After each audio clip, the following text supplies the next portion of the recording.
گناہ سے بچنے پہ توجہ دو. اگر مجھ سے کوئی پوچھے مالدار بننے کا طریقہ کیا ہے تو بہت سے لوگ بتائیں گے مالدار کیسے بنتے ہیں. کہ 5 لاکھ کماؤ، 2 لاکھ کماؤ، 10 لاکھ کماؤ، مالدار بن جاؤ گے. میں نے کہا جھوٹ، غلط، بالکل غلط. 5 لاکھ 10 لاکھ کمانے سے کوئی مالدار نہیں بنتا. تو کہا کیوں؟ میں نے کہا 5 لاکھ کما رہے اور 6 لاکھ روزانہ خرچہ کرے تو 5 لاکھ کمانے کا اعتبار کیا ہے؟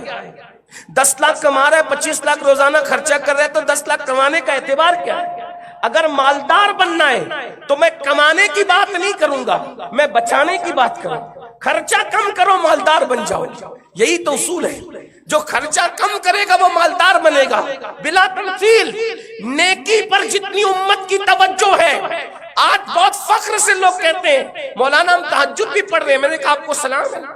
اتنی مرتبہ درود پڑھ لیتے ہیں. میں نے کہا آپ کو سلام ہے. پھر اتنی مرتبہ پھر اشراق بھی ہے، چاشت بھی ہے، پھر کلمہ بھی ہے. لیکن میں آپ سے پوچھتا ہوں یہ سب کچھ کرنے کے بعد جیب میں ٹوپی رکھ کر پھر تو نشہ بھی تو کر رہا ہے، پھر تو عورتوں کے ساتھ عشق بھی تو لڑا رہا ہے. ایک جیب میں ٹوپی ہے اور موبائل کے اندر کیا رکھا ہوا ہے. تو جتنی کوششیں تمہاری نیکی کی طرف ہے اس سے زیادہ توجہ گناہ سے بچنے کی طرف کرو. کیوں؟ اس لیے کہ جو نیکی کرے گا وہ گناہ بھی کر سکتا ہے، لیکن جو گناہ سے بچے گا وہ صرف نیکی ہی نیکی کرے گا.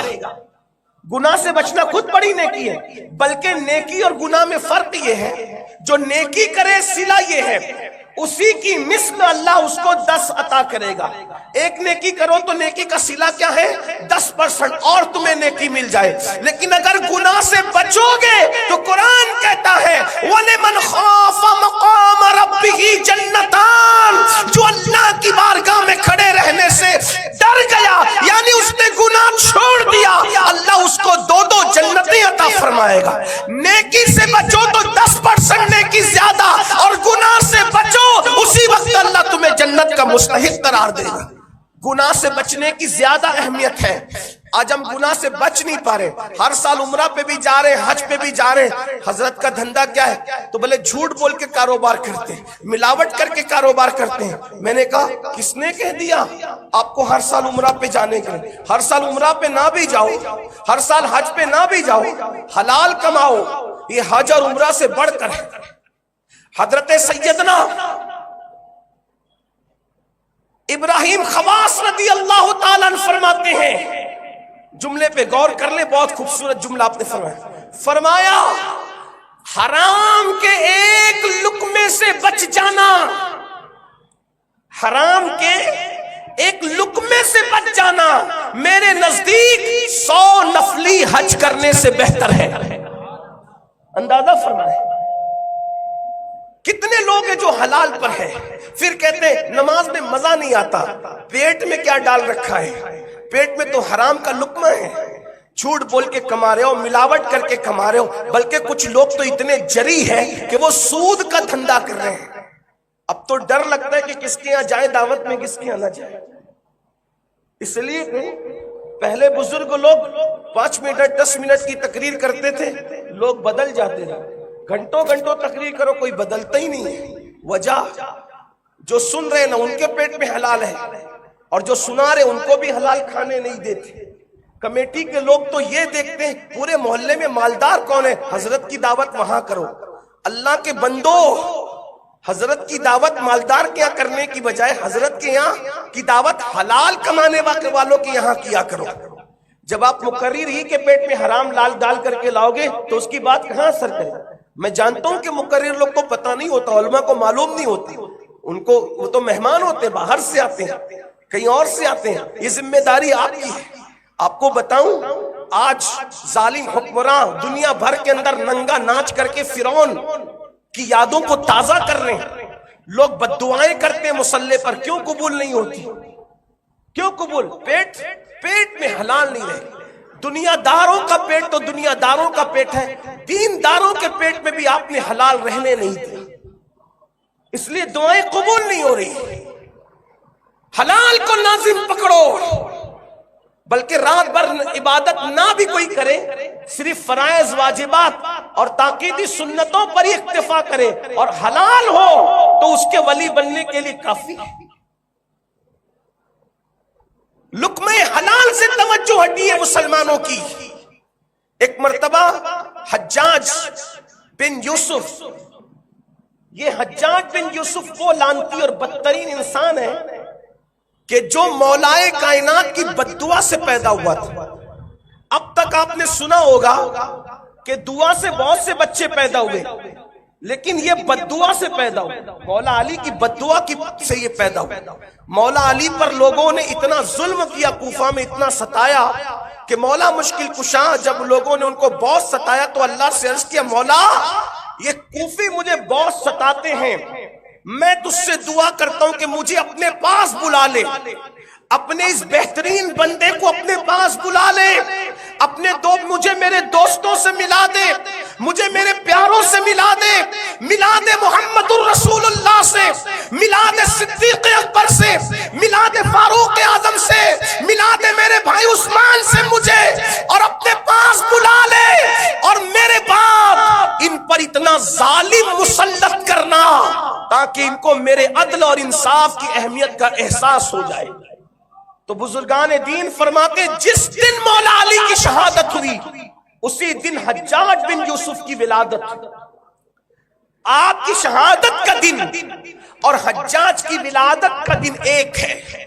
آپ کی بددعا سے پیدا ہوا حجاج، اور اتنا ظالم تھا کہ لوگوں کو چھریوں سے ذبح کر، ہزاروں صحابہ کا قاتل حجاج، ہزاروں تابعین کا قاتل حجاج۔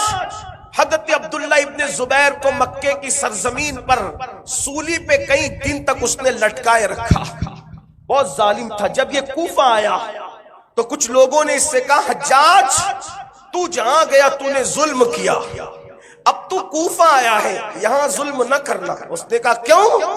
کہا یہاں 5 بزرگ لوگ ایسے ہیں، کسی کے لیے دعا کرے تو بھی قبول ہوتی ہے اور بددعا کرے تو بھی قبول ہوتی ہے، اس لیے حجاج یہاں تو نے ظلم نہیں کرنا، وہ تیرے لیے بددعا کریں گے تو برباد ہو جائے گا۔ اس نے کہا اچھا۔